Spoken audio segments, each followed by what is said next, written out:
test 1 2 3 and pen test 1 2 3.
Good morning, everybody. Thank you for coming here to this Republican majority press conference today.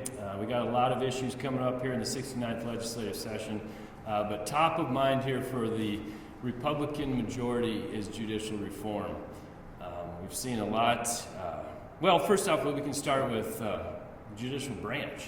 I think the people in Montana deserve a stable and consistent judicial branch.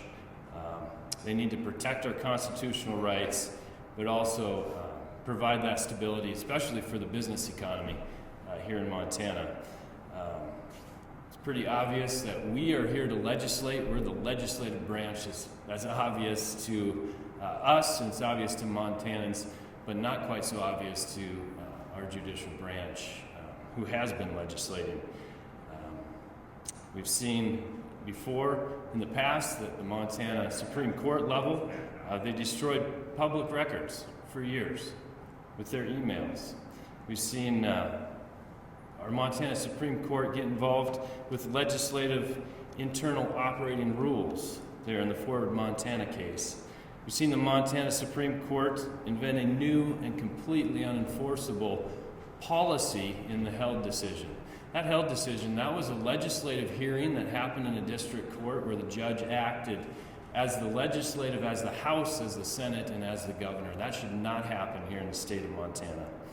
We've also seen our Montana Supreme Court weaponize the Disciplinary Council and Commission on Practice and go after our Attorney General. We've had the Judicial Standards Commission and Montana Supreme Court violate the constitutional open meeting laws and the public right to know. Come on, judicial branch, you need to be transparent. We've also seen a district court ruling pop up to block housing reform. That is very much under our purview as the legislative branch.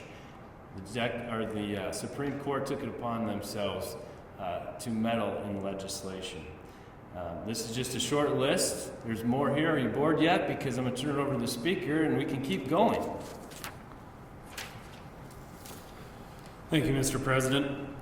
With the egregious overreach of our judicial branch, I believe it is our job as the legislature to do our due diligence in being their check and balance on government. Just to give a few more examples that continue on with the president's line. In Lake County, a district court judge resigned after his abuse of power and mishandling in a child custody case. The elected replacement didn't even make it to swearing in before being charged with multiple drug felonies related to cocaine. In Bozeman, multiple judges have been accused of extorting a business owner, refusing to let him operate until they withdrew their complaints against them. These are just a few of the examples of misconduct, and they're not isolated. They're part of a pattern that must be addressed through judicial reform. These problems go beyond just individuals. They are systematic. Despite overwhelming demand from Montanans to protect children from permanent life-altering transgender procedures, district courts and the Montana Supreme Court continue to block these protections. Our Supreme Court is definitely partisan. The partisanship of the judiciary is undeniable. The Supreme Court routinely awards attorney fees to liberal lawyers challenging the state while routinely denying conservatives that win even bigger cases. Over the past 30 years, every appointment the Supreme Court has made to the Redistricting Commission has been a Democrat donor. These donors have consistently helped draw legislative districts that are harder for Republicans to win. Even the Montana Bar Association, which every lawyer is required to join by the Supreme Court, has contributed to this dysfunction. The Montana Bar regularly sponsors highly partisan continuing legal education courses, some of which feature personal attacks on Republican officials. Let's also not forget how district courts and the Montana Supreme Court apply the Montana Constitution's single subject rule inconsistently, often to block conservative ballot issues while favoring liberal ones. This is not an exhaustive list. These are just some of the examples that illustrate the systematic problems with the judicial branch. Over time, these issues have compounded, creating unprecedented and harmful precedents that could take years, if not decades, to undo. The actions that the House will be taking, now that we have outlined the scope of these issues plaguing Montana's judicial branch, let's now discuss how to fix them. Outlined in House Bill 326, we will be appointing 2 new appointments to the Judicial Standards Commission. This is a critical first step towards ensuring that the judicial misconduct is addressed appropriately and transparently. Requiring party ID with Supreme Court justices running on the ballot, this brings clarity and accountability to a system that has operated under the guise of impartiality. Voters deserve to know the values and principles guiding these critical decisions. This also aligns the judiciary with the priorities of the electorate. In the House, we also have the control over the budget. The budget is one of the tools for holding the judiciary accountable. Examining in the allocation of the court's budget, the House can ensure it operates with transparency.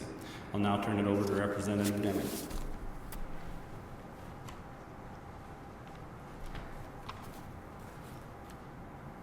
So I was a civics teacher for 40 years, and so I took a personal interest in what this interim committee was doing.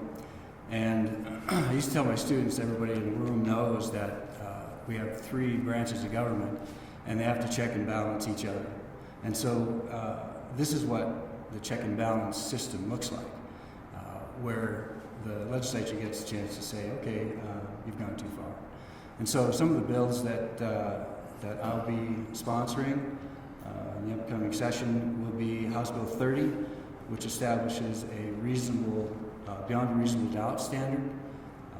Another one is Chevron deference for Montana, House Bill 52, and that is a bill that requires the courts to not defer to agency decisions or agency interpretations of the law, and to defer rather to the legislature themselves. Another one, HB 65, to audit the state bar. Again, one of the speakers already said that the legislature is responsible, particularly the House, for those kinds of things, and in fact, that's what we're going to do. We're going to audit the state bar through this bill.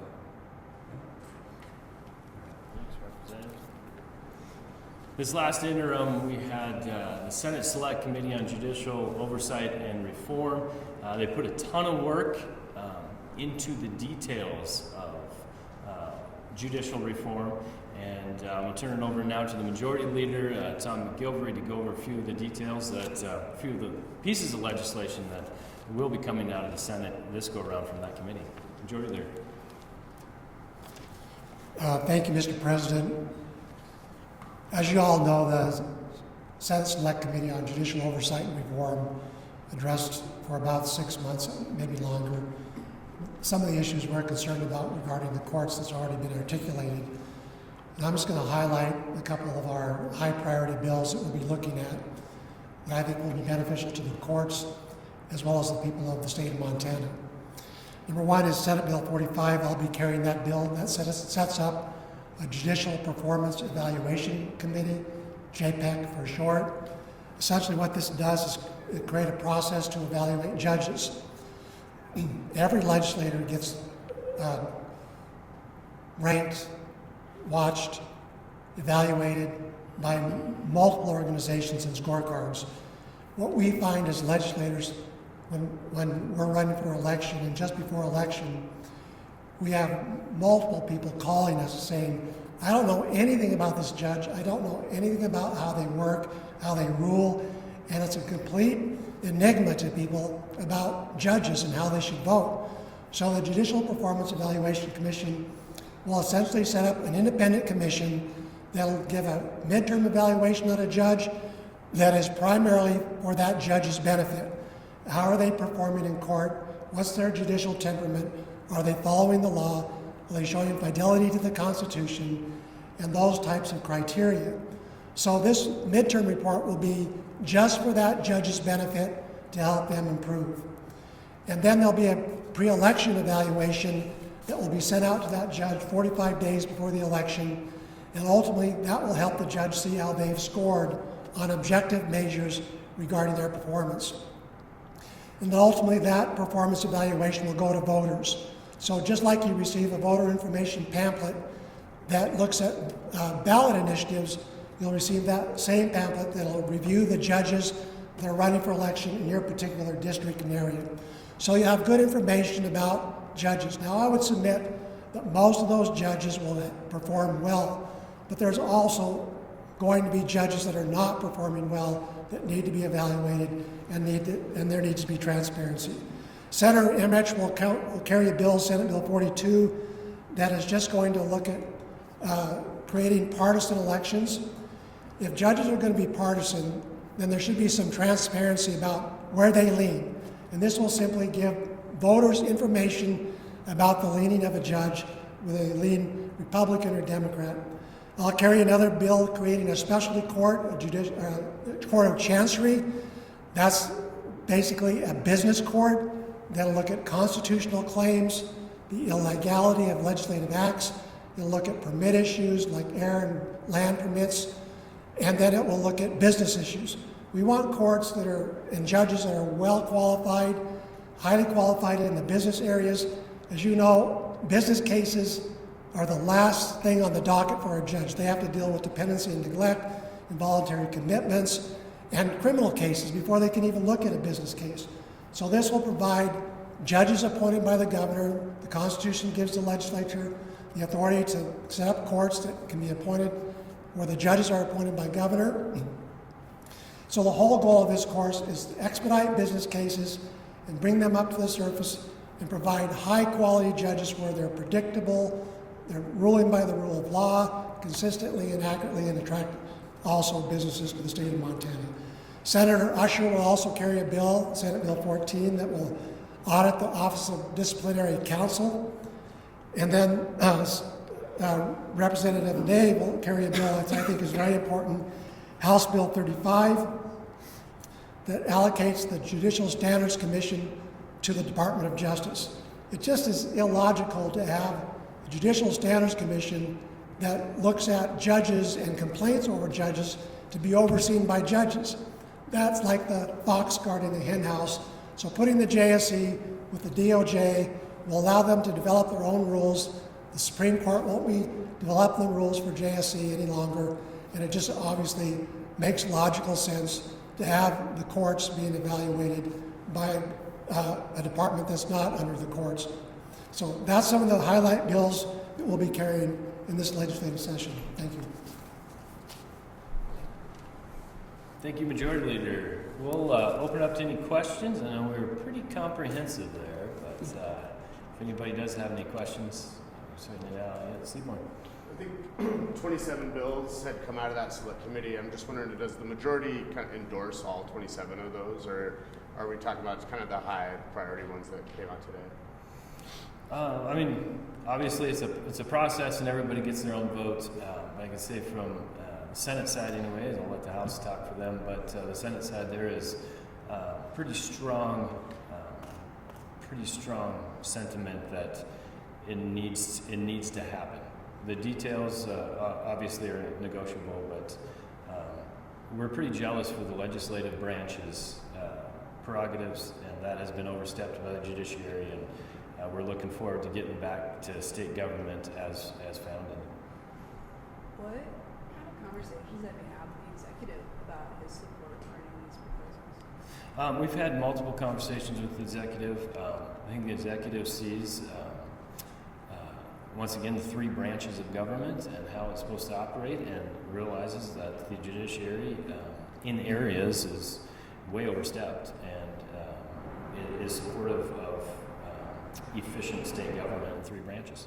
Are there certain pieces of legislation that they've said they would sign if it reached their desk, or ones that they've got concerns about? Yeah, I mean, we haven't had a chance to do an exhaustive list. Well, like I said, it's 27 different bills, so there's a lot there. But I mean, anything, accountability is first and foremost. Transparency, as we said, destroying emails. That was what started this whole thing off. So I would, you definitely ask the exec at the next one there, but I think it is across the board feeling that we need to move the needle on this. This question would be for Senator McGilvray. I'm thinking about like the court chancery and the judicial performance evaluations, which we know from the committee were pretty expensive, I think, to implement. And I'm thinking about just the addition of these kind of more government offices, and I'm wondering if you're foreseeing it being kind of a hard sell to the caucus to stand some of these bills through. Well, the way we look at it is there will be some cost to implement these ideas, but essentially there's a lot of cost not to implement the ideas. I mean, when people don't know anything about a judge and how to vote on them, that's a big cost to the voter. So we think the cost is worth it to give voters well-informed information about who they're voting for in the judicial area. And then having a court that can prioritize business cases, that could be a huge boom to the state of Montana in just attracting businesses that want to have consistent rule of law courts that are well qualified to be ruling on these cases. I just spoke with a constituent here before I came in here. They've had a case dragging on for 12 years. And so you cannot run a state like that. And so the cost of these courts, I think, is well worth what we put into them. Senator Regier also. I was wondering, I understand the theory of the Court of Chancery as it deals with business issues, and I'm curious why the constitutional issues also should be put in with that. I think it's self-evident. I mean, when you have courts that are making consistent partisan ruling, as the president pointed out at the very beginning, it's not based on the rule of law, it's based on their partisan leanings. So we want to have qualified judges that are well versed in the Constitution. Part of that bill requires that the applicants have qualifications in judicial, the constitutional law, and business law. So we want highly qualified judges that are capable of ruling in a nonpartisan way and in a fair way on constitutional cases. Would those judges be elected at first or appointed at first? The bill requires their appointment. And again, Article 7 of the Constitution, I think it's Section 8, gives the legislature the ability on other courts to choose how they're selected. And that's how we've chosen to do it.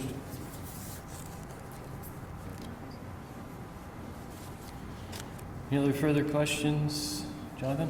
I'm curious, there's 27 bills, obviously, if they were all to be implemented, that would be huge changes to the judicial branch. I'm curious if there's a reason, if there's a thought of why it would be best to make so many significant changes all at once, rather than leaving some time to see how things develop. Sure, I think that's pretty self-evident too, that this is egregious times here for the judicial branch. I will go into this. I think it's pretty arrogant of the judicial branch to say that they're independent. It's Article 7 of the Montana Constitution that outlines how the judicial branch should operate, and 22 different times in Article 7 it says legislature or by law.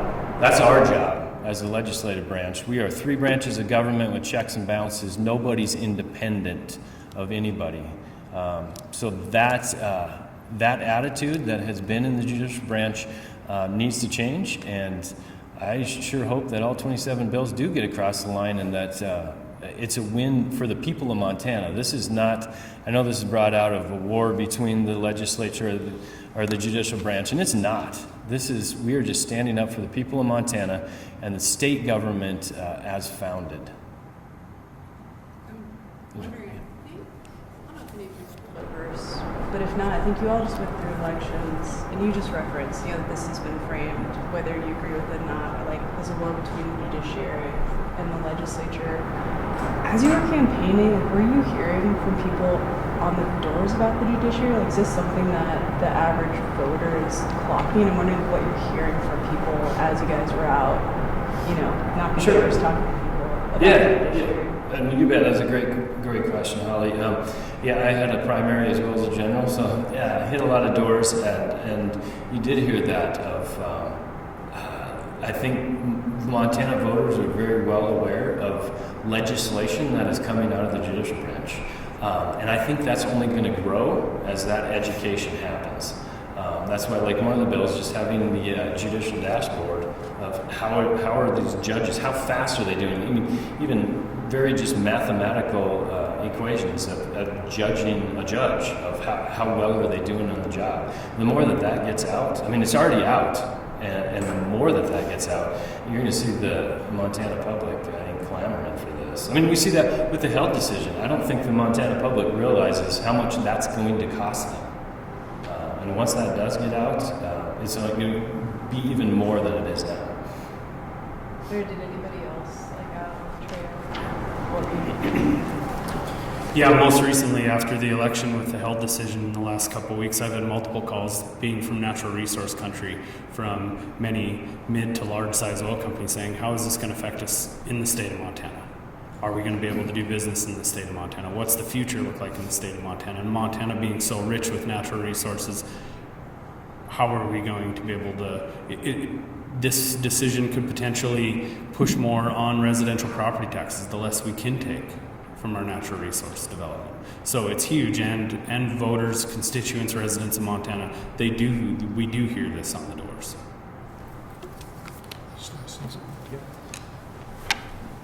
Holly, I would just add here that you would be surprised at the knowledge of voters when they're talking to us and calling us. I mean, the decision on I'll just call it mutilation of children and the transgender issue, in that case, it was jaw-dropping for people. They were calling me and saying, it's just unbelievable to them. And if you recall, in the last election, when President Trump was beginning to raise this issue, that was one of the major issues that was drawing independent voters to vote for Trump. And so this is a big issue for people, and when that decision came down, it was shocking, it was disturbing, and it was unfortunately a decision that a lot of people are extremely concerned about, and that's prompting a lot of these bills. So I didn't have a primary or a general opponent, and I heard about it, problems with the judiciary at length. Constituents approached me, and so I didn't even have an excuse to be on the doors when I heard. I didn't know you had neither. Lucky you, Representative. Any other further questions? Yeah, Tom. So you gentlemen hold the majority of both your respective chambers. Do you guys see any obstacles with your caucuses to get, all 27 of these passed into the governor's office? Sure. I mean, as you know, this is the sausage-making process, right? And there's always the details that need to be hammered out. But the consensus, I think, is around the ideas that will go through. But obviously, the details will get hammered out through these.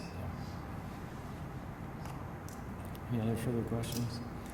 All right, I'll just wrap it up then with, I do hope that this is not a red or blue issue. I hope that our Democrat colleagues from across the aisle will join us on this. This is really about the legislative branch legislating, the executive branch executing, and the judicial branch adjudicating. And we need to get back to that form of government the way we were founded. So thank you very much for everybody for your time, and looking forward to a great 69th legislative session. We'll see you all soon.